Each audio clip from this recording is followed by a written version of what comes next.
बिस्मिल्लाहिर्रहमानिर्रहीम। अस्सलाम वालेकुम। मैं हूं सफ़ी बादशाह और आप लोग देख रहे हैं एसबी ज़ूलॉजिस्ट।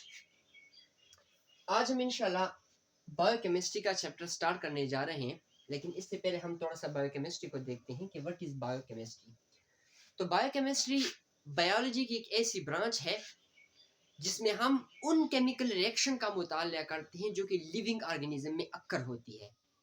ठीक है, डिफिनेशन कैसे करेंगे इसकी कि हमारे पास branch of biology in which we study about chemical reaction that takes place in living organism। हमारे पास बायोलॉजी की कैसी ब्रांच जिसमें हम उन केमिकल रिएक्शन का मुताला करते हैं जो कि अक्कर होती है लिविंग ऑर्गेनिज्म में, ऐसी ब्रांच को हम कहते हैं बायोकेमिस्ट्री। अब एक और टर्मिनोलॉजी पर जिसको हम कहते हैं बायो एनर्जेटिक या बायो एनर्जेटिक का जो दूसरा नाम है वो है हमारे पास बायो केमिकल थर्मोडायनामिक।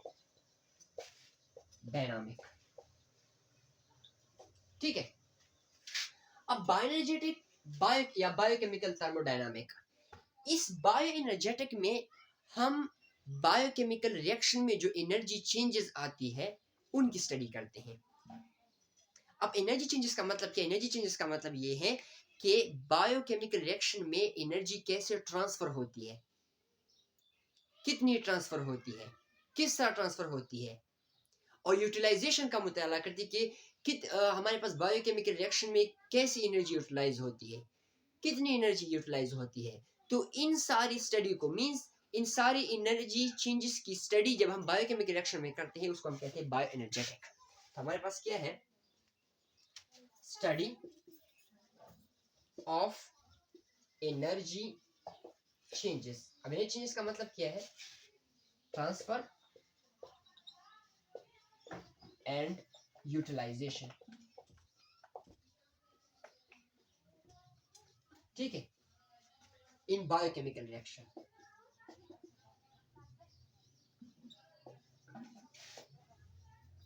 ठीक है, कि हमारे पास बायोकेमिकल रिएक्शन में जो एनर्जी चेंजेस आती है मींस कैसी एनर्जी ट्रांसफर हुई, किस तरह ट्रांसफर हुई, कितनी ट्रांसफर हुई, और हमारे पास कैसे यूटिलाइज हुई, कितनी यूटिलाइज हुई है, इन सारी एनर्जी चेंजेस की जब हम स्टडी करते हैं जो कि बायोकेमिकल रिएक्शन में अक्कर होती है उसको हम कहते हैं बायो एनर्जेटिक्स। अब हमारे पास ये रिएक्शन दो तरह के रिएक्शन होते हैं। कितने तरह होते हैं? हमारे पास दो तरह के रिएक्शन होते हैं। एक को हम कहते हैं इंटरऑर्गेनिक रिएक्शन और एक को हम कहते हैं एक्सऑर्गेनिक रिएक्शन।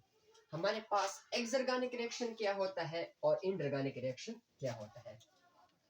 अब आइए हमारे पास एक्सऑर्गेनिक रिएक्शन। एक्सऑर्गेनिक रिएक्शन हमारे पास वो रिएक्शन होता है जिसमें एनर्जी रिलीज होती है। The reaction in which energy release, वो रिएक्शन जिसमें एनर्जी रिलीज होती है उस रिएक्शन को हम कहते हैं exergonic reaction. And endergonic reaction, reaction, endergonic reaction हमारे पास वो रिएक्शन होता है जिसमें एनर्जी क्या होती है? यूटिलाइज होती है। जिसमें एनर्जी यूटिलाइज होती है या आप ऐसे भी कह सकते हैं जिसमें एनर्जी कंज्यूम होती है। ठीक है, एक दो टर्मिनोलॉजी ये हो गई। एक तीसरी भी है। अब हमारे पास कुछ बॉन्ड्स होते हैं, कुछ ऐसे बॉन्ड्स होते हैं जो हाई एनर्जी बॉन्ड्स होते हैं मींस एनर्जी रिच बॉन्ड्स होते हैं, और कुछ हमारे पास होते हैं ऑर्डिनरी बॉन्ड।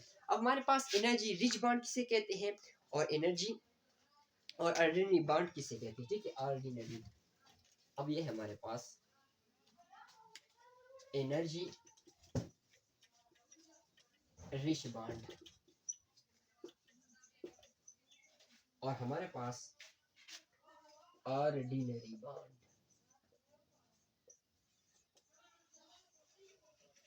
ठीक है, एनर्जी रिच बॉन्ड और ऑर्डिनरी बॉन्ड। पहले इसको देखिए, हमारे पास वो बॉन्ड जब हम उसको तोड़ते हैं, जब हम उसकी हाइड्रोलाइसिस करते हैं, तो अगर वो हमें 10 किलो जूल पर मोल से ज्यादा एनर्जी दे दे तो उसको हम कहते हैं energy bond. Those bond which give more than 10 kilojoule per mole energy on hydrolysis, then this type of bond is called energy rich bond. Those bond which give more than give energy, those bond which give energy more than 10 kilojoule per mole, then this type of bond is called energy rich bond. And ordinary bond हमारे पास वो bond होते हैं जब हम उसकी hydrolysis करते हैं, अगर वो हमें 10 किलो जूल से कम एनर्जी दे दे या फिर 10 किलो जूल एनर्जी दे दे, उसको हम कहते हैं ordinary bond. Those bond which give 10 kilo joule per mole energy और less than 10 kilo joule per mole energy, तो फिर ऐसे बॉन्ड हम क्या कहते हैं, ऑर्डिनरी बॉन्ड। अब कुछ मैं कंपाउंड्स लिखता हूं, कुछ ऐसे कंपाउंड्स है वो मैं लिखता हूं जो कि कुछ हमारे पास हाई एनर्जी कंपाउंड होते हैं, कुछ हमारे पास लो एनर्जी कंपाउंड्स होते हैं। ये लिखता हूं, हमारे पास हाई एनर्जी कंपाउंड, कुछ हमारे पास लो एनर्जी कंपाउंड है, ठीक है। लो एनर्जी कंपाउंड हमारे पास basically glucose 1 phosphate, glucose 6 phosphate, fructose 6 phosphate, ये लो एनर्जी कंपाउंड है। हाई एनर्जी कंपाउंड में कौन कौन से आते हैं, ATP, GTP, CTP, UTP, TTP, हमारे पास ADP, GDP, CDP, UDP, TDP, ठीक है। या फिर हमारे पास 1,3-बिसफॉस्फोग्लाइसरेट,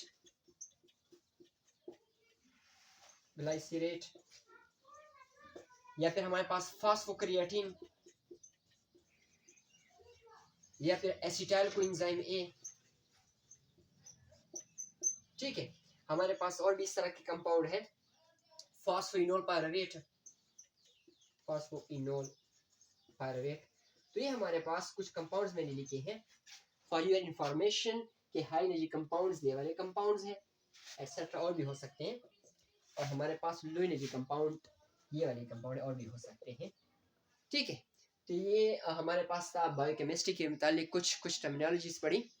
इंशाल्लाह इसमें जितनी भी चीज़ें आएंगी बायोकेमिस्ट्री में, ग्लाइकोलाइसिस, हमारे पास ग्लूकोनियोजेनेसिस, रेगुलेशन ऑफ ग्लाइकोलाइसिस, हमारे पास 5 हाई एनर्जी कंपाउंड्स, हमारे पास TCA cycle, electron transport chain, हमारे पास यूरिया साइकिल, मीन जितने भी बायोकेमिस्ट्री के लेक्चर इंशाल्लाह आगे हम पढ़ेंगे एक एक करके, ठीक है। उम्मीद है कि सबको समझ आ गई होगी। तब तक के लिए अल्लाह हाफिज़।